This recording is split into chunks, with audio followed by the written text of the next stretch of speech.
Vivências. Todo mundo tem uma história para contar, mas quando se é uma pessoa preta, periférica e LGBT, a história muda de rumo. São histórias que muitas vezes são ocultas, que só quem passou por uma situação sabe contar como foi essa experiência. Experiência que é dolorosa, é difícil. A gente fica cada dia tentando superar tudo o que aconteceu. São histórias que a gente tem que estar o tempo todo provando para o outro que a gente é capaz de conseguir algo. Não deveria ser assim. A gente tem que ocupar espaços que são nossos por direito, mas muitas vezes isso é negligenciado, isso é colocado à prova. Nesse documentário você vai conhecer um pouco das histórias dessas pessoas que superaram esses traumas e conseguiram ser aquilo que quiseram ser.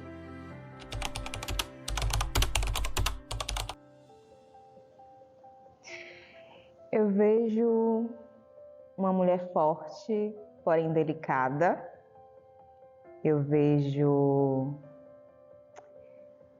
uma menina também, olhando lá, fazendo o movimento de Sankofa. Eu vejo uma menina que sonhava em ser muitas coisas.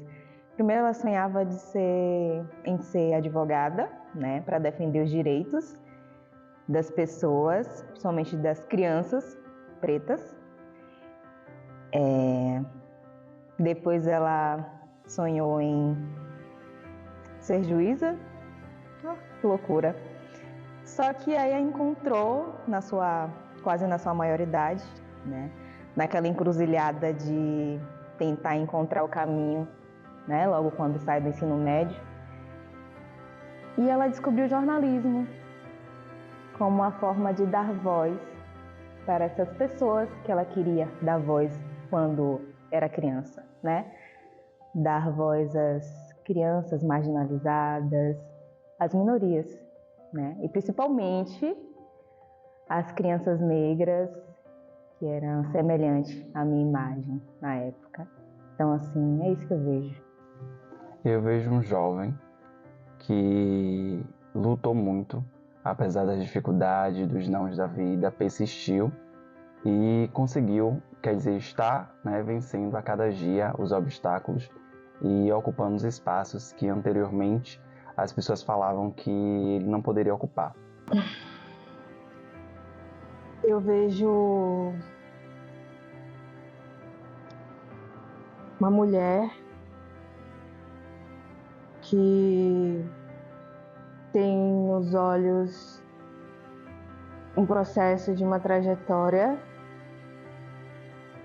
muito forte, mas sensível,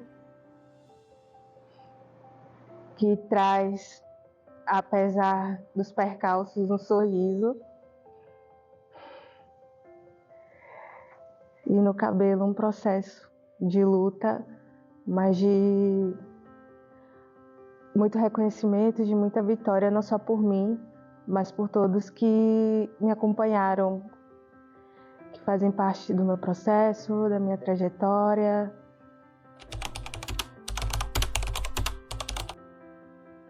Eu tive esse sentimento, na verdade, até os meus 14 anos, né? Que era o período que a gente está ali dentro daquela bolha familiar, que tenta modular a gente de uma maneira que a sociedade não nos violente, né? Tão forte quanto a gente percebe. Por exemplo, em quais questões? Alisando meu cabelo, andar sempre muito bem arrumada, e isso eu levei para a vida, né? Porque sou uma mulher preta, de cabelos crespos, e a minha identidade, ela não está apenas na minha cor, ela também, eu consigo expressar ela também através da minha vestimenta, é a minha forma também de identidade. Eu faço questão de manter os meus cabelos crespos, apesar também que eu gosto de tranças, mas não foge da minha identidade. De colocar a minha identidade com os meus cabelos raspados, né, tal qual uma guerreira. E gosto muito também de expressar através das cores, através dos turbantes. Eu sou apaixonada por falar da minha cor, porque eu vivo negro, eu falo negro, eu consumo a cultura preta, né? E é o que a gente tem. Durante a adolescência, eu tive que esconder quem eu era por diversas questões. Minha família é evangélica, e aí eu também, dentro dessa criação evangélica, tive que esconder de fato os meus gostos, as minhas curiosidades, porque a religião, né, pregava isso como errado. E aí tive que viver às escondidas até chegar na graduação, que foi aos 18 anos, que eu pude ter contato com principalmente a matéria de direitos humanos e pude entender que eu tinha essa liberdade de ser quem eu era, quem eu quisesse ser, e que nenhuma religião ou pessoa poderia ditar, né, o que eu poderia ser, da forma que eu deveria ser. Na verdade, eu sinto que eu me escondi a minha vida inteira, porque eu nunca me senti confortável, eu nunca me senti pertencente, sempre me senti estranha e sempre quis ser aceita. Então eu vivia no mundo para tentar agradar as pessoas que me rodeavam, minha família, os meus amigos. Então eu vivi muito numa concha a minha vida inteira, assim. Até que eu percebia que não valia a pena, porque eu via que as pessoas não deixavam de ser quem eram para me agradar. Então eu decidi mudar, o que foi muito doloroso, um processo de muita inquietação, porque quando a gente sai da casca de tentar ser quem a gente não é, a gente vai começar a se encontrar e entender quem a gente é de verdade. Eu sou uma mulher muito afetuosa, certo? Eu falo muito de afeto para os meus. Eu falo também muito de afeto nas minhas redes sociais.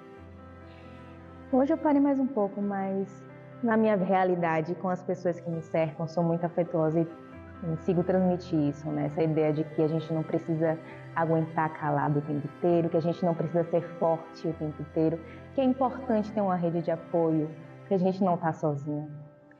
Então, assim, o afeto para mim hoje em dia é tudo, em meio a tempos duros, né? A tempos violentos, onde as pessoas não se importam com os sentimentos dos outros, principalmente enquanto a mulher negra na sociedade, que a gente percebe e sabe muito bem do histórico, né? Onde as pessoas nos animalizam muito, né? Nos colocam enquanto objetos mesmo, né? Enquanto pessoas que não têm sentimentos. O afeto entre duas pessoas, gay principalmente, né, que é o lugar que eu posso falar com propriedade, é muito difícil e complicado, porque existem diversas questões na sociedade em si e dentro da própria comunidade, né, que trazem diversas questões de fidelidade, de companheirismo, além das outras inseguranças e frustrações que cada um traz nas suas próprias vivências, que acabam, de certa forma, refletindo dentro do relacionamento. Eu posso dizer com muita tranquilidade que eu só existo porque existe o afeto.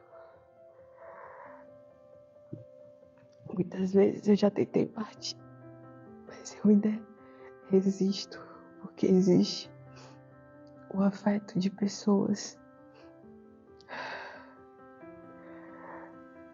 que estão comigo todo dia. Eu acredito que o amor transforma. Eu acredito que sozinha a gente não é nada. E é por isso que eu tenho um lema que a gente tem que sempre fazer o melhor para o maior número de pessoas possíveis. E apesar da dor de existir, porque infelizmente é uma dor diária. É uma dor que a gente vê não só com a gente, mas com os nossos. E a dor dos nossos nos atravessa muito.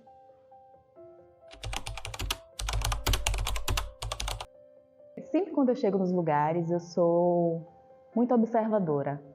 E o silêncio fala muito isso por mim, né? Eu fico muito silenciosa e observando muito. Nós, pessoas negras, sabemos que isso é essencial, né? para estar em lugares que a gente ainda não conhece. Então eu tenho esse costume de observar, me silenciar, perceber onde posso pisar, quem é confiável, quem não é tão confiável. E assim, o silêncio é muito a nosso favor, sabe? É no silêncio que a gente aprende muita coisa. A gente aprende muito sobre a gente também, nosso comportamento no ambiente e sobre os outros. O que eu aprendi sobre silêncio e voz é que o silêncio ele é um momento crucial na nossa vida, porque a gente precisa dessa pausa, né? Porque às vezes a correria do dia a dia a gente acaba não dando a devida atenção ao que o nosso corpo está falando, que a nossa mente está falando. E ouvir a nossa voz interior, a nossa intuição, é muito importante para, inclusive, a gente estar se desenvolvendo, estar nos protegendo de certas situações que a gente acaba vivenciando, né, por conta da nossa orientação sexual, por conta de alguma opinião divergente. Quando a gente fala de silêncio, eu penso muito na trajetória das referências das mulheres que atravessam, né, a minha história, a minha vida, sobretudo as mulheres pretas que lutam muito e que são cotidianamente silenciadas, não só dentro dos seus lares, da sociedade, e que lutam para viver. Então, eu sempre fui essa pessoa que foi moldada para o silêncio. Não só sobre os meus interesses, os meus desejos, as minhas escolhas, mas me compreendendo que enquanto mulher, e enquanto tentando me esconder enquanto LGBT, a gente só é aceito quando a gente se mantém em silêncio, porque a gente se molda, e a gente não tem desejos, interesses, escolhas.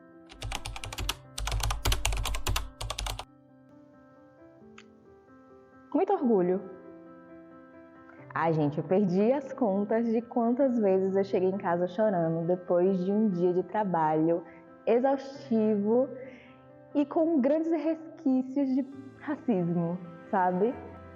Para a tristeza deles, eu não virei estatística, né? E que bom que eu não virei estatística. Por mim, eu não virei estatística.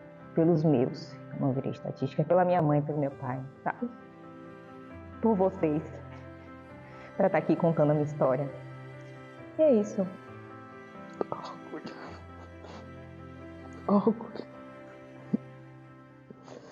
Menina, você ainda tá viva. Você conseguiu. Você resistiu até aqui. Que bom.